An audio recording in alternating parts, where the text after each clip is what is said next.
This is going to be a quick and easy Triple Mica Pour tutorial using Meyspring mica and our Crystal Edge bee mold. I'm using 3 different colors of Meyspring mica: turquoise blue along with some Art Pro ocean blue, green pyromorphite, and purple amethyst. I'm starting off using Octopus Fluids Lagoon alcohol ink, about 4 drops of color and 1 ounce of resin.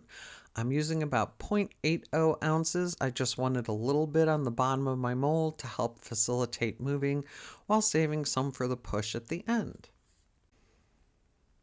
I waited until the resin was about 31 degrees Celsius before pouring it.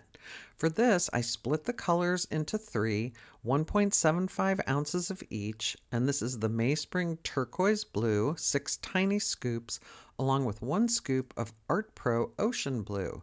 The next color is the green Pyromorphite, 6 scoops and 1.75 ounces of resin. Cool color there. And the third color is 6 scoops of purple amethyst.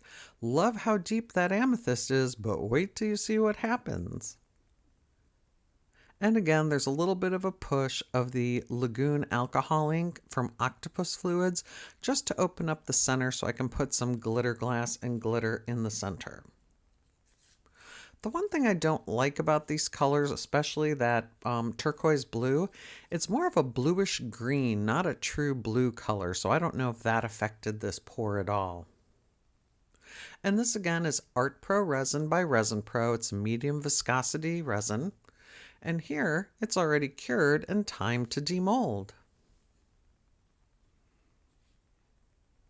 Oh my goodness, what happened to the purple?